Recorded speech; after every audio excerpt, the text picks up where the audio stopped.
Why does chat act like they're Mythic World First Raiders, but you're stuck in LFR wiping? I know for a fact a lot of them are. Whenever I try to do raids, and I'm like, please stand still, and they're like, oh! And then they run around, then they aggro shit, and they die.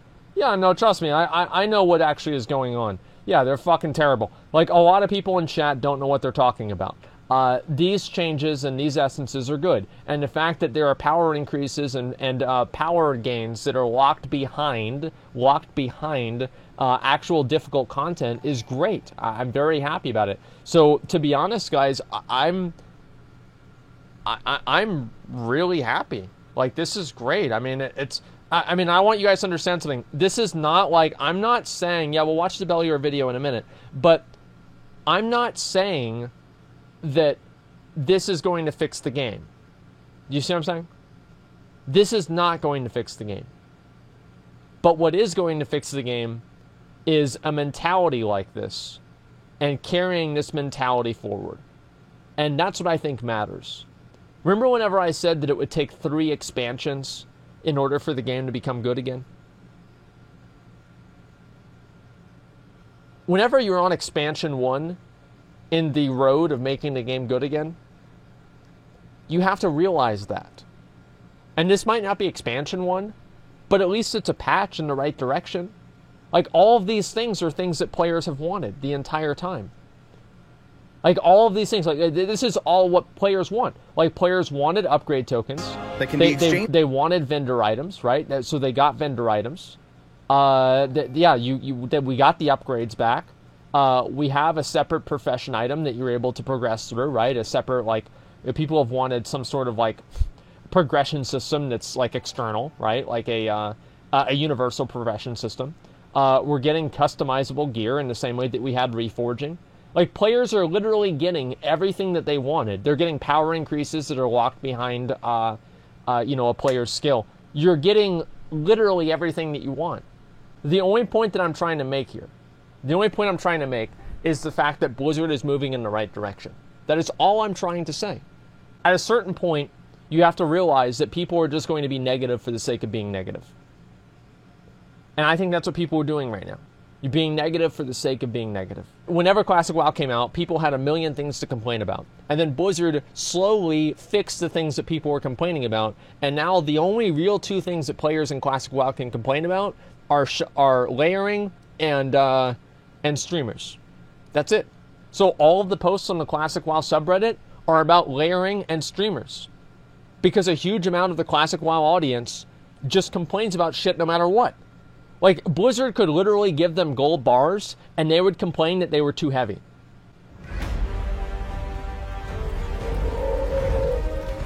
Okay. Hey everyone, and welcome back to another video. Blizzard think they've went too far.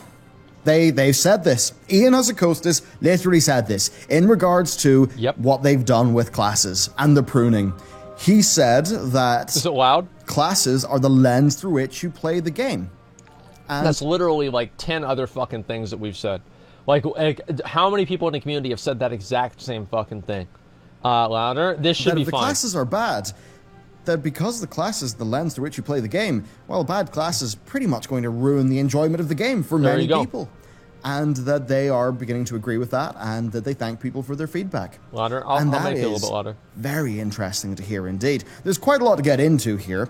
There's some very interesting comparisons with Classic and with Live, spec identity versus class identity, and then also the fact that, we've literally heard a lot of these words before, but there is one kind of key difference this time around, and I think that's the thing we'll start with. So, we've heard Blizzard say they think they've went too far. We've been hearing that since, I believe, October, and then sporadically in interviews before that, just about things like class pruning. But that has typically not really happened in a super pre-prepared way. It's been things like the developer Q&As. Well, this comes from the Developer Insights video for patch 8.2 that was pre-recorded by Ian. It's probably and that does mean that they have control of the final edit. If they don't like something he ended up saying, they can take it out. So that's actually a really good point. That's a really good point. So there's no way, like, this is something that was basically pre-approved by Blizzard. This isn't, an offhanded comment that Ian made in a Q&A or something like that. This is something that they consciously allowed to go out there in that specific form. So I never thought of that, but yeah, what Bill, you were saying right now is very true. This is very much something that they have went on the record with. And they've not only just went on the record talking to Forbes or something like that, they've done it in the video they posted at the same time that they posted the 8.2 trailer. They've done it in something that essentially is a bit of marketing material for the 8.2 patch. So the fact that they've said these things in such a high-profile, prominent way, we could see that as a pretty large public commitment. And that's why I think it's important to talk to you about that today. So yes, Ian said they think they went too far in prior expansions and that they were too focused on their measure of complexity and all of that just being the number of buttons. Yeah, even though, and this is an example that he talked about, there were things like, say, yeah. alter time. Now, alter time, that could be used very well, or it could blow up in your face and get you killed. And that's what makes it fun. Which meant it was a really cool button. Okay, it had niche uses, it wasn't bound all the time, and perhaps because they just saw that wasn't a commonly bound button, they thought, we'll remove the button.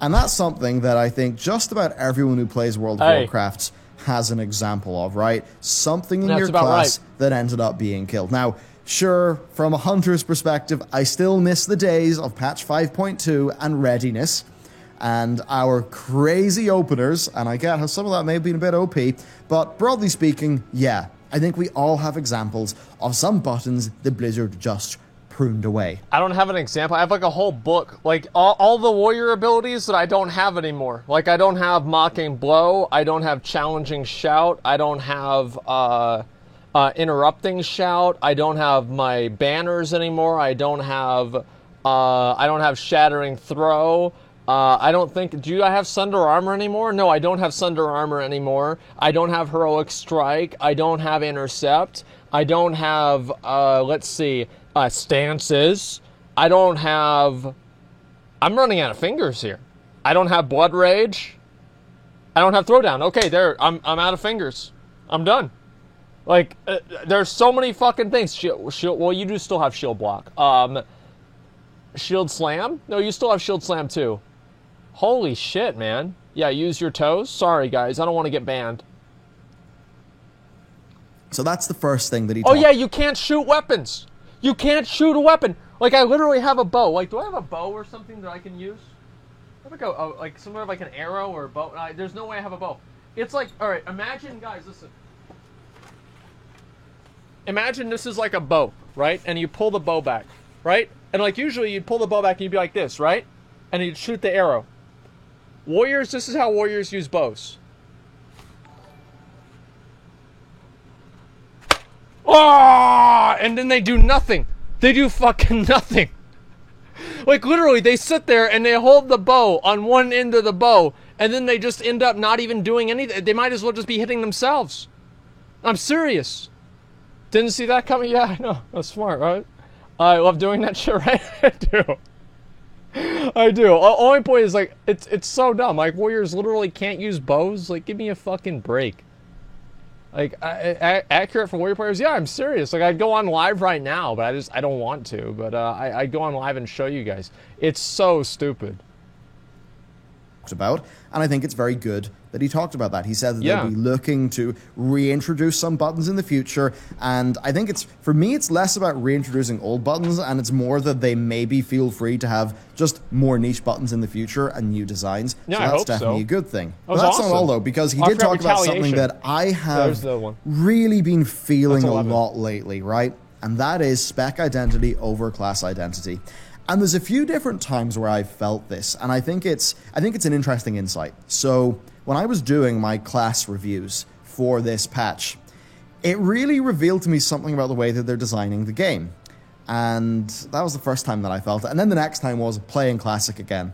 And the first thing that really strikes you with Classic is, I'm a mage. I'm not a fire mage, I'm not a frost mage, I'm not an arcane mage, I'm a mage. I'm a mage.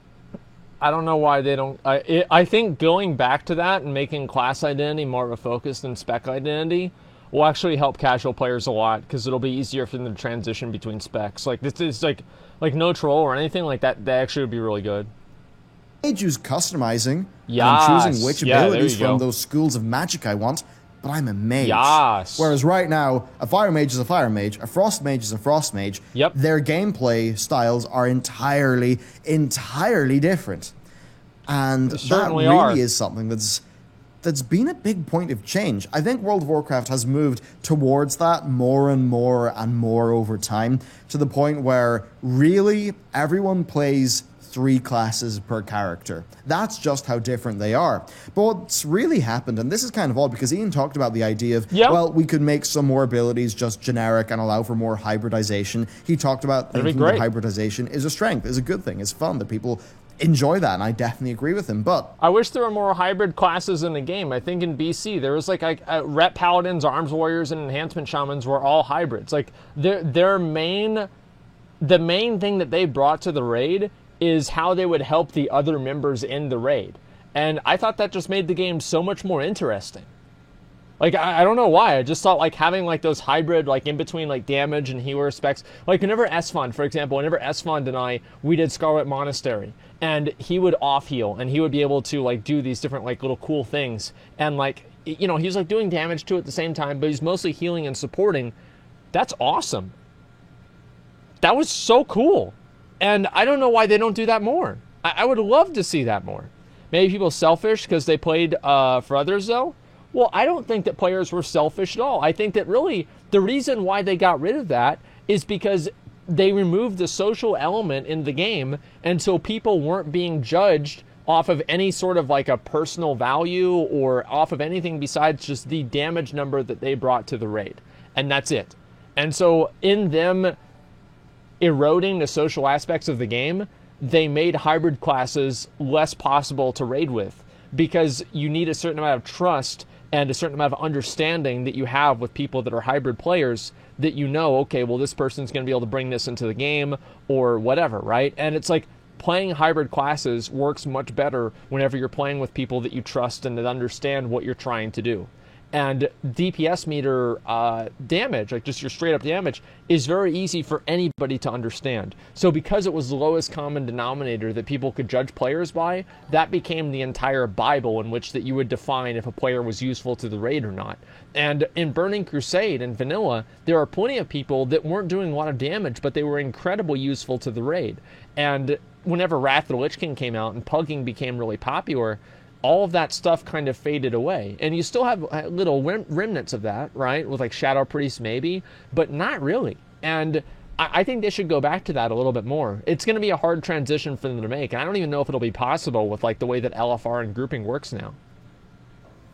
I would almost say that at this stage, because buttons are less designed to just be a button, and they're designed to be a part of a very, very tightly designed cycle that provides a very specific gameplay aesthetic for that spec, that, well, the specs are just designed in such a specific way that I actually don't know if it's even possible to do that. But still, the fact that he was talking about that is, I think, super, super important. It reveals a lot of core differences between the current game and, I'd say the current game, Mists of Pandaria, Cataclysm, and Classic. And I guess if I was to really boil that down, there is now, there is MOP, there is Classic. Those are like points of just extremes in class design and how they... I think that's true. Yeah, actually, that's a really good point, because Mists of Pandaria was like the... Like, you needed 3 hands to play in Mists of Pandaria. Like, I knew people that bought foot pedals for Mists of Pandaria because they ran out of buttons on their mice, and they just had to buy a foot pedal too. That's whenever, like, think about, that's whenever Swifty was like super popular and giving away Razor Nagas all the time. Nobody needs a Razor Naga anymore because most classes can be played with a garage door opener now. But back then, that's why he was giving away Razor Nagas all the time, is because you needed 9 fucking buttons on your mouse to play your character. No, think about that. I mean, like, really, come on. They've all been so very different. So when I was going back and I was doing those class reviews, right, for this expansion, I kind of found that I was reviewing every spec in isolation, because that was the format of the video. You go through each spec for each class, you give your thoughts on them. But I've actually found that a lot was missing in those videos kind of because of the format. Because what I was doing is I was sitting down and I was thinking, Outlaw Rogue, okay, here is the rotation of Outlaw Rogue. It's very tightly designed. I'm here in a target dummy. I'm doing a few dungeons. I really have a good grasp of the designer's intent with this small little gameplay loop. But the thing is, that was kind of that. So within the bounds of my video, I'd just be saying, yeah, you know, within what they're trying to do here, this fire mage feels like a fire mage. This frost mage feels like a frost mage. We've got some decently impactful talent choices. Okay, yeah, all seems good. But doing that format entirely misses out a lot of the reason why a class is played. And this is, I think, what's really important, because I was sitting down there thinking, is this engaging gameplay, these buttons, right? Can I just sit down on a target dummy and, you know, do all my stuff? And I'll be like, yeah, okay, this is pretty good. But that's really missing out on the experience of playing a mage for 3 weeks and feeling like a damn mage.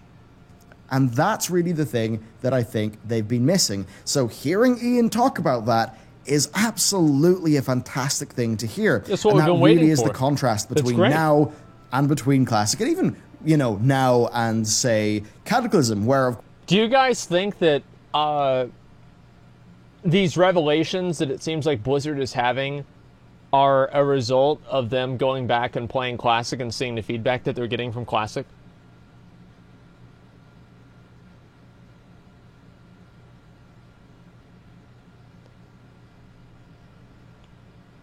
I think a lot of them probably aren't. I really do. Classic is saving retail, and this is good. That's obviously a very good thing. Ian mentioned Classic multiple times, and it's an excuse to embrace it. I think they already knew the flaws. Well, I don't know. I mean, I really don't think so. Like, I honestly think that Blizzard's big problem is that they have a bunch of dads sitting in a room with closed doors agreeing with each other and telling each other how great they are. Like, that's the main problem I think they have. They don't have people that are, you know, like really, really super hardcore players that are devs, and that makes sense, right? Because then they wouldn't have time to go to work. But the issue is that it feels like the game looks really good. Like, BFA is a really good game, theoretically. Like, theoretically, BFA would be amazing, right? The problem is that we're not living in a theoretical world. No, you guys don't think so. Really, you guys, okay, here, let me explain something to you. Okay, all right, buddy, here's what you're going to do. So you're going to spend 2 hours getting to level 10. And there are these 2 farms that are next to each other, but they're not really next to each other. It takes you about 5 minutes to go in between each farm. And you have to talk to one guy at a farm, and then go back and talk to the other guy at the other farm. And then the other guy at the other farm wants you to go back to talk to the first guy at the first farm. And then whenever the first guy at the first farm is done having to talk to you, then you have to go kill a random mob inside a cave that you already did the quest for. Like, if you explain that, right, to somebody, and that's obviously, like, you know, the different farms in L1 Force, if you explain that to somebody and you ask them, is that a good game, they're going to say no. But if you explain how BFA works, right, in an abstract way, without somebody really understanding the way that, like, MMOs work or how player behavior is, they're going to think to themselves, wow, this is a great game. I would love to play this. The problem is that theoreticals and hypotheticals and these abstract views of the game don't actually make sense whenever you put them into practice. That's the problem. The game works great. The game makes perfect sense if robots are playing it. You know, if robots were playing BFA, they'd love it.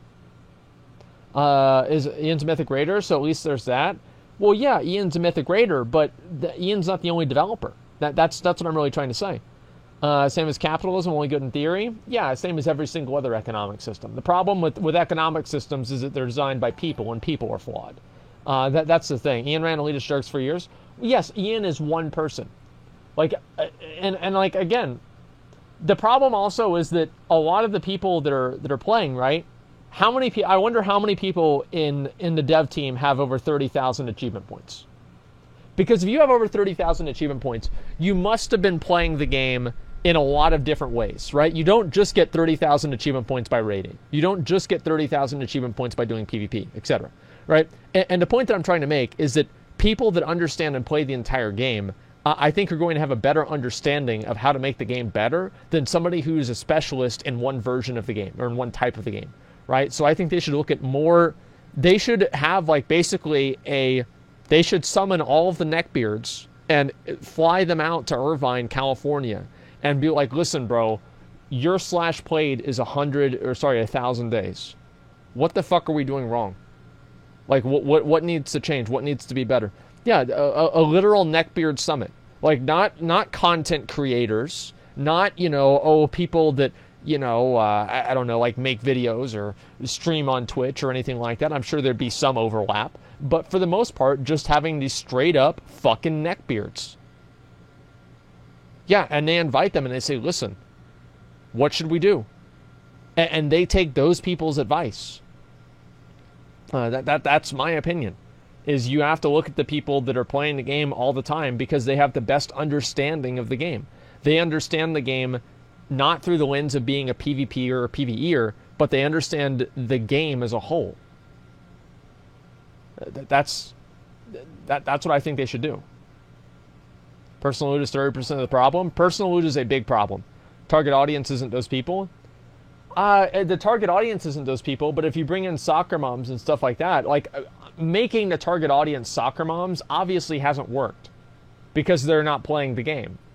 Of course, we in Cataclysm had a slightly pared down version of the old talent system that still fundamentally was like the old talent system, though of course Blizz were not that happy with it because they did, of course, the next expansion turn that into the Mists of Pandaria one. Yeah. And I suppose when we're talking about all of these expansion to expansion differences, this brings up another, I think, very, very interesting topic. So I'm not going to name any names, actually because I've forgotten who it was, but I saw somebody on Twitter talking about people being angry at current class design and really also liking vanilla a lot. And this really does bring me on to the... Oh, so there's about like 10,000 people that are saying that.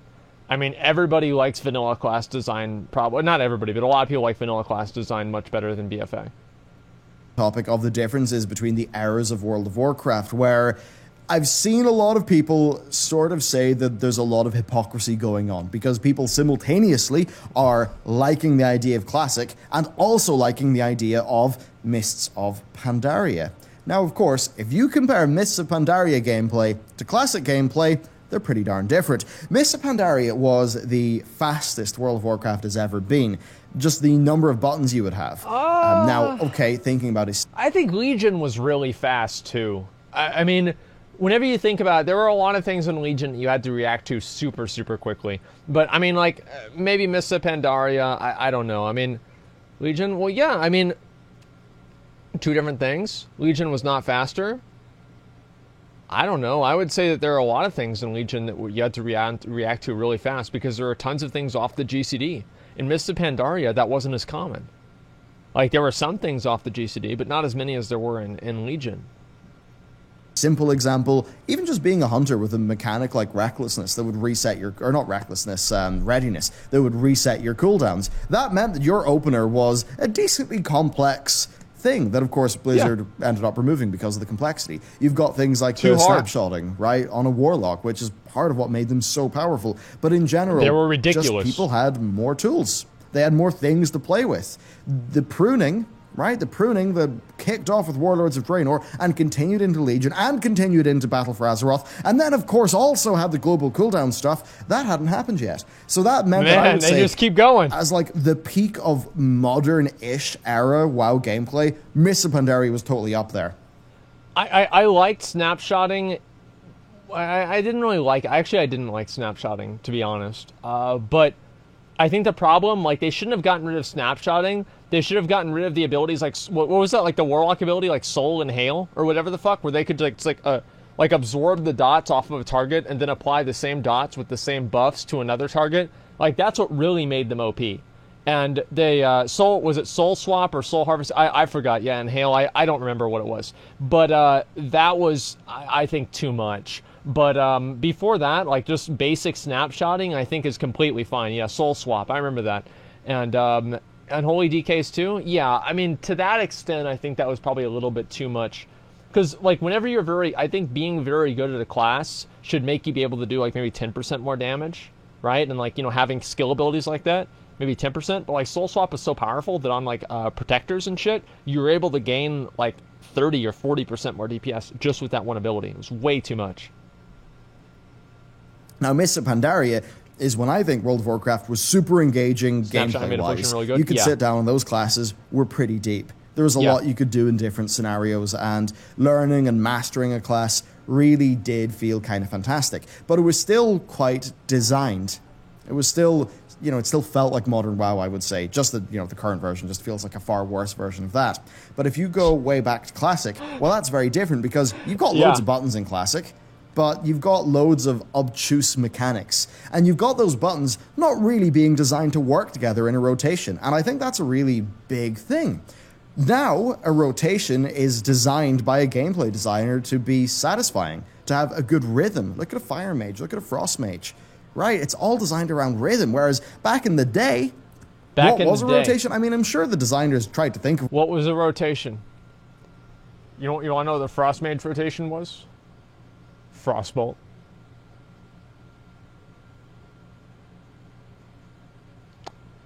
I'm pretty sure that they're like, what were the other abilities that they have, like, or other classes in Vanilla WoW that were literally one button classes?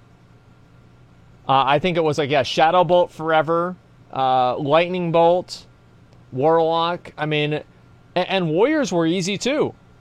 Like, as far as I know, it was like 3 abilities. You just held down Heroic Strike whenever you had a bunch of rage. You'd Whirlwind and Bloodthirst. Like, there's literally nothing else you could even fucking do.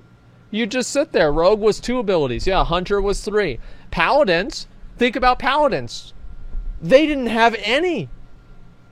Like, they didn't have a rotate. They didn't do it. They didn't do it. They just attack. And no, they'd have to buff the raid. Yeah, so they'd buff the raid in between auto attacks. I mean, it's crazy. Yeah, auto attack Andy. Hey, I mean, like, listen, I mean, that's the thing, but people, it's just... What the rotation would be, but the rotation would far more feel like, oh, it's someone from the Elitist Jerks Forum. And they've kind of worked out the mathematical best way to use this bizarre, janky toolkit that your class has, and how that works with other people's, janky toolkits. And then you come together and you form a team. And I think that's a lot of what made just a kind of a good bonding experience with the limited mechanics that the classes had. And honestly, they're pretty jank designs. I mean, let's be real. Vanilla was no way perfect in class design, right? But what's interesting, I suppose, is now a lot of those Elitist Jerks forum posters are actually the people designing the classes. And you can really see a sort of shift in design mentality. A lot of those older abilities were just abilities thrown into the game that... Yeah? I mean... Yeah, they had a place in a broader picture of a class or a spec, but... See, look, Bellier is yawning just talking about class design and BFA. He's like, oh, God, I'm going to fall asleep here. I suppose there were far fewer implicit assumptions in the design of those classes. Why do I say that? Well, the second you choose a Fire Mage, you're locked into a gameplay loop, and you have all of the abilities for that loop. Whereas in the old talent system... and the old way the classes worked, you very much would just be picking and choosing things here and there. And for the designers, it was less about how do we just make a Fire Mage have this perfectly crafted loop of gameplay second to second, and it was more about what interesting sort of tools and decisions can we give the player, and then they work out the rotation for themselves. So I think that's a really key differentiator between the schools of design thought that have really led to the classes being the way that they are. Well, what he's saying is the difference between sandbox design and what they do now, right? Theme park design.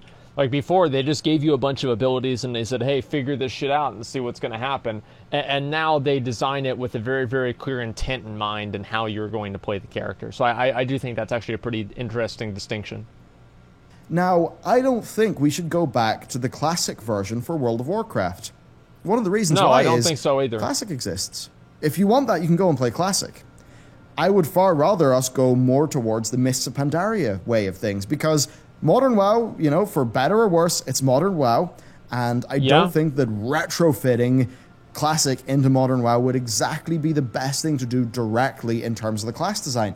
I mean, actually, if we're being real, there are some slowdown elements from Classic that Blizzard have tried to bring into Modern WoW and they haven't really worked.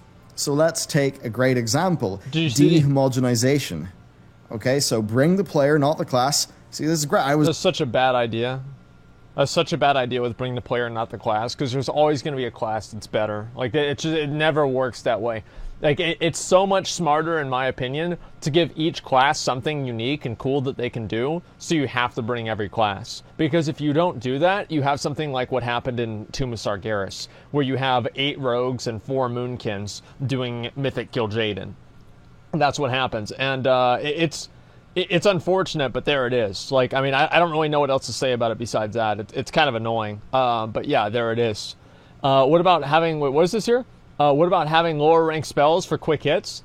So lower ranked spells, I think only made sense. Like, the only way that I think lower ranked spells made sense to me is whenever the lower rank would allow them to cast the ability faster. If it was just literally less mana cost, I thought that was kind of redundant. And I have no problem with them getting rid of that. I thought that was just kind of stupid. But the idea that, like, you can use a rank 1 Frostbolt just to apply the slow, and I like that a lot. That was great. But the rest of it, I wasn't a big fan. Saving mana? Well, yeah, like saving mana. Like, that's what I mean. Like, I don't like that type of gameplay. Because I think that what happens is that it's kind of like, it's kind of what I was saying about about bringing the player, not the class. Is that people will always find the best rank to use. And once people find the best rank to use, they're just always going to use that rank. And that becomes the meta, and then, you know, it just kind of evolves from there. And I think that what they should do instead is, you know, maybe have just 2 of them, right? And I don't even think they should do this in Modern WoW anymore at all. Like, I don't think they should add spell ranks back into the game. It's something that was in Classic, and I don't think that it should return. I was around whenever I was listening to Wait, trade? What's the trade? Oh, I don't need this stuff. Oh, actually, I do. Maybe I do need a little bit of that. Wrong? Well, no. You guys have gotten way too far. Like, I don't know what's happened, but you guys have gotten way too dumb with this stuff about every single thing that was good, that happened in Classic was good. Like, the spell ranks and shit was dumb. Like, it added, a certain type of gameplay that was kind of interesting, but for the most part, Blizzard could do a better job in another way. Right? It's your fault? No, it's you guys are just being way too nostalgic about this. Like, the Classic, the spell ranks were pointless. Like, Chaz Halo effect? I don't know, man. Casual goes 1200? Wrong. Because once you started, in TBC, Priest used 3 different greater healings in their rotation. Yeah, I think that's dumb. Personally, I do. And I don't think they should continue doing that. Isn't the point of Classic? Well, I just think that, there are some things, right? All I'm saying is that there are some things that should stay in Classic and other things that shouldn't. I think spell ranks are one of the things that should stay in Classic. Spell ranks are because of leveling, not endgame. Yeah. It wasn't even intended to be part of endgame. Blue Please episodes where Total Biscuit was ranting about bring the player, not the class. That was the good old days. But you know, that was a big change. Because way back in Classic or Vanilla and TBC, classes were not well-rounded in their utility toolkits.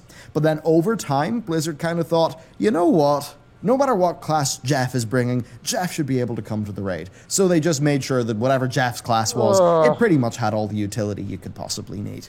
And they didn't even do that, because at high-level raids, it's like if you weren't something that could soak in Tomb of Sargeras, you weren't even invited.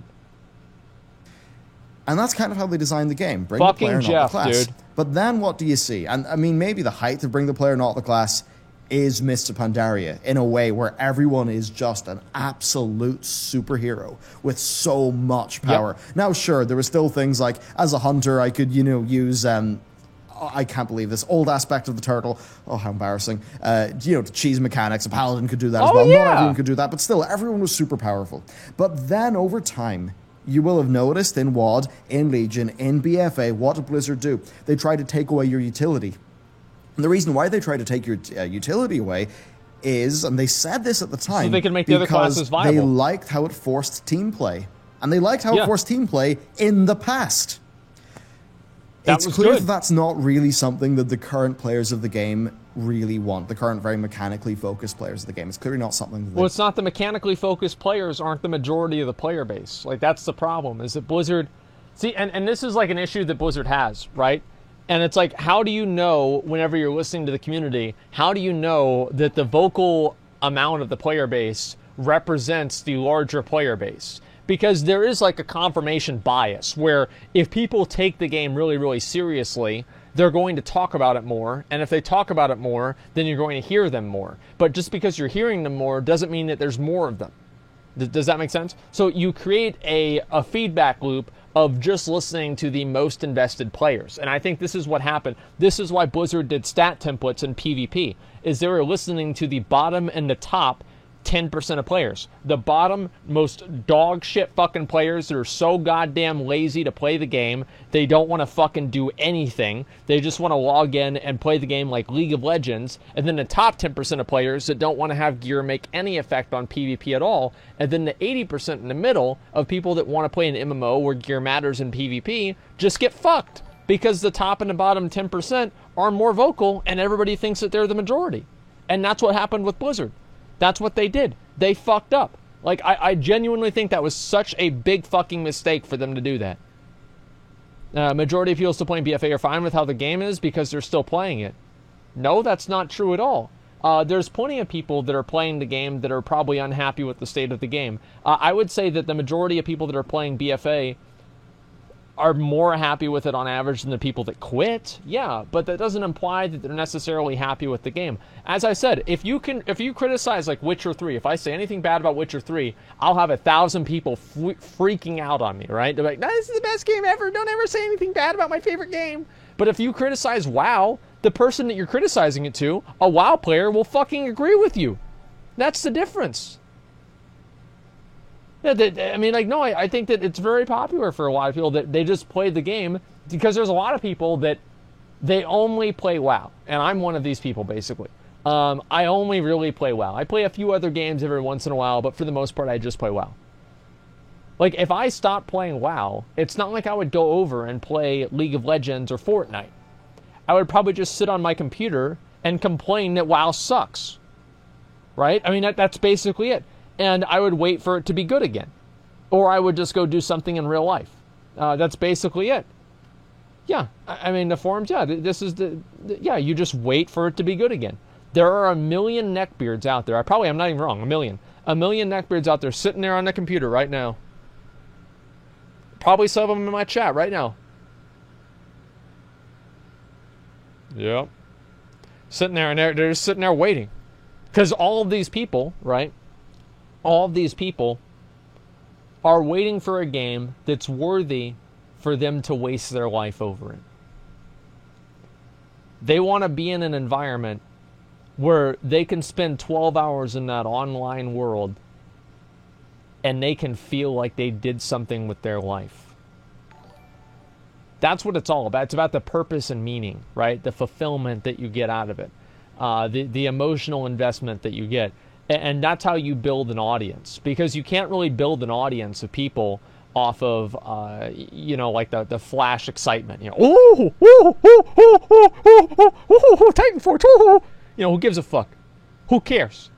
Like, what matters is the feeling that you get whenever you log off and you lay in bed in that night, the night after you got invincible, the night after you got a really good item, the night before you get a really good item, the night before you get invincible, before you hit exalted on that faction, and you know that whenever you wake up in that morning, you are going to be able to loot that item and get that fucking shit, and after you wasted your time, and you are going to feel like a fucking winner. And that's what makes the difference. That's what makes a game that people will play and waste their life on. I judge the quality of a game off of how many TBS or CBS or Fox News reports are being made of people's children ruining their lives over it. Look how great Fortnite is. Kids ruin their lives over Fortnite all the time. WoW used to be the exact same. How many people are ruining their lives over WoW nowadays? Not enough. If a game is truly good, someone will ruin their life over it. I'm serious. Like and that's what I'm waiting. Like, we were waiting. We even watched this. Like, I talked about this before. We watched some of the videos of these kids that are playing Fortnite all day that want to be ninja, and the parents are upset Like, the dad doesn't care because he's at work. The mom, who's like a stay-at-home mom, is like just upset and mad about it because the kid doesn't fucking do anything. He just wants to eat Doritos and play Fortnite all day. And that could be WoW. That kid's life could be ruined by WoW. And it's not. And that's a fucking tragedy. Want. And I think that's totally fine. And I think that means that instead, World of Warcraft should be trying to not exactly be like Mists of Pandaria, but try to understand why Mists of Pandaria was so well loved by people who enjoyed the classes of WoW and the gameplay that came there. Really, I think it should be about providing that level of depth, allowing for mechanics like Warlock snapshotting or Alter Time for the mages, which was the example that Ian brought up. I think that's really where we should be going. And if they're going to do that in the next expansion, I think that could really improve the game. So I think the slowdown, definitely a bit of an issue. The GCD changes, big issue. I think that's something... Nobody wanted those. Nobody wanted the GCD changes. Nobody was like, hey, Blizzard, can you put all of the offensive cooldowns on a GCD? No, nobody ever asked for that. Do you know why they didn't ask for that? Because they didn't want it. Do you know how you know they didn't want it? It's because whenever Blizzard gave it to them, they said, we don't want it. Then Blizzard has slowly gone back and removed every change that they've made. Like, it's crazy, man. CD mentioned that at a PvP summit. Well, you know what? That's exactly my point. Sea-Doo is a rank 1, multi-rank 1 Gladiator BlizzCon champion. Yes, they should listen to those people, but at the same time, that's not the majority of the players, right? That's not. So if you have somebody that's playing the game exclusively in one way and knows a lot about it in that one way, and then you take that exclusive way of playing the game and you apply it to the entire player base, of course that's a mistake. Of course that's a fucking mistake. Blizzard should be listening to Sea-Doo more than any other individual player out there, basically, but that doesn't mean that what he would want is necessarily what should go into the game. And that's what I was saying before about the stat templates. It's the same issue. They'll need to walk back in the next expansion. Let's be real. If Ian was to walk out and say, yeah, sorry about the GDC thing, bit embarrassing, we've undone it, people would be happy. Now, they would be. It's unfortunate that they're only happy because Blizzard subjected them to gameplay they didn't like for 2 years, but still, people would be happy. So if they were to do that in combination with more mop-like class design, you know, giving people a few new bells and whistles for their class, things that are actually for their class or spec and are not dictated by an external progression system like the Heart, like the Artifact, I think people would be really happy. And then there is the topic, and this is something I'm so glad he brought up, of class over spec or spec over class, and the idea that, you know, you're not a hunter, you're a survival hunter. I think it would be great if they could just start having more class level things. I did bring up the idea of having class masteries as kind of like a talent point system that would exist on top of the current one, which would be stuff designed for your class. So that just the bread and butter of existing as a hunter would be different from the bread and butter of existing as a mage in a way that would really work for class identity. So I think something like that would be a really cool system in the future. But broadly speaking, I really like what he talked about. As I said in the start of the video, they have said these things before and then just not done them. But they did say this in a big official video that was right beside the main trailer for a patch. Yeah, fuck yeah. It seems pretty intentional. And right now it's 8.2, so they really are going to be kicking off the next expansion's full development process right around now. So, you know, they're kicking that off. They're saying this. That all does seem like a pretty good thing.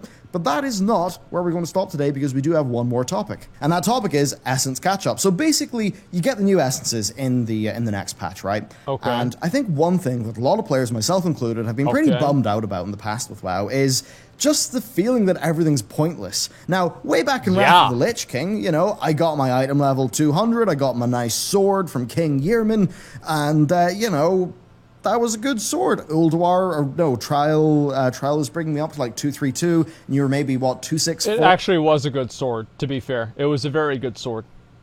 And I see that obviously people are opening trade with me, guys. You don't need to tell me that.